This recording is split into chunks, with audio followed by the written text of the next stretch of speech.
Hi friends, అందరు బాగున్నారా? చాలా రోజులు అవుతుంది వీడియో పెట్టబట్టి.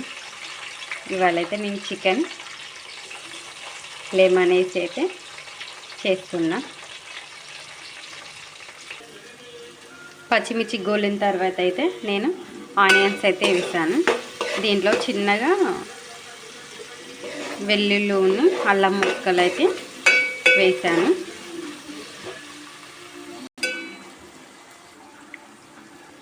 ఇవైతే ఆనియన్స్ అయితే గోలాయి, ఇంకొంచెం గోలాలి. ఇప్పుడు దీంట్లో అయితే కరివేపాకు వేస్తాం.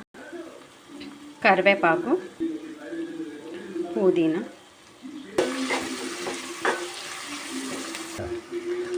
ఇప్పుడు దీంట్లో అయితే ఉల్లాకైతే వేస్తున్నాం.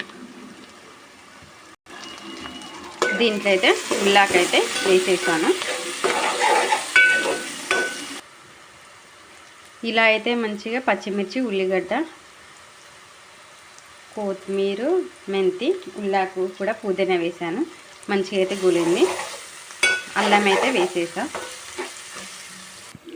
దీంట్లో అయితే కొంచెం అయితే పసుపు అయితే వేస్తున్నాం. దీంట్లో అయితే పసుపు కూడా వేసి పచ్చివాసన అంతా అయితే వేయించా. ఇప్పుడు మనం ఈ చికెన్ అయితే తీసుకుందాం. దీంట్లో ఉప్పు, కారం, పసుపు, అల్లం పేస్ట్ అన్నీ వేసి కలిపి పెట్ట ఒక 1 అవర్.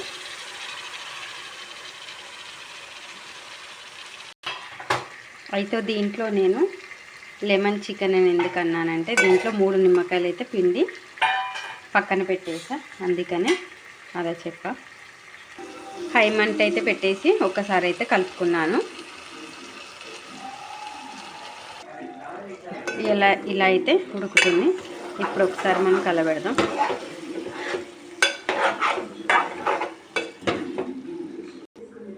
ఇప్పుడైతే రైస్కి అయితే నేనైతే నెయ్యి అయితే తీసుకుంటున్నాను. బగారా రైస్కి ఇందులో నెయ్యి అయితే కరిగింది. ఇప్పుడు దీంట్లో అయితే అన్ని బగారాకి అయితే ఇస్తున్నాను. ఇలాచి, లవంగ, చెక్క, సాజీరా, లైట్గా దీంట్లో కరివేపాకు కూడా. ఇప్పుడు చికెన్ అయితే ఇలా మగ్గుతుంది.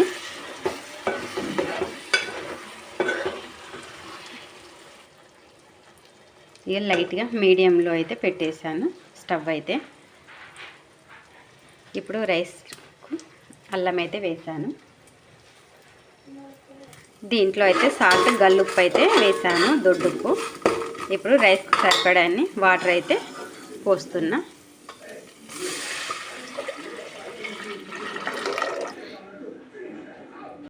వాటర్ అయితే పోసేసాను.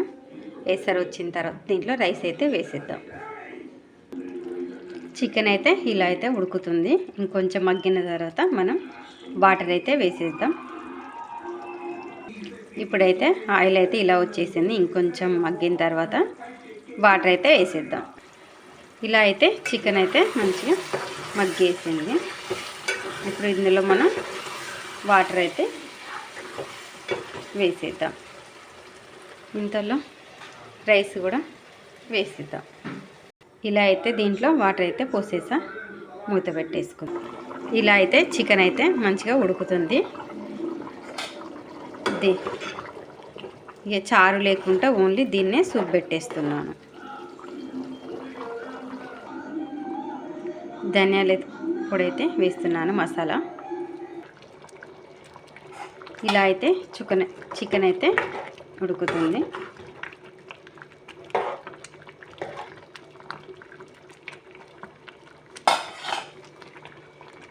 రైస్ కూడా అవుతుంది. ఇటు సైడ్ అయితే ఇక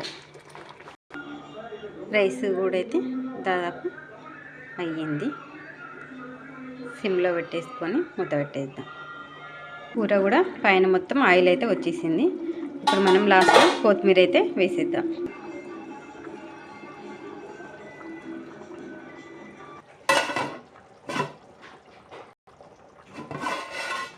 రైస్ అయితే అయ్యింది.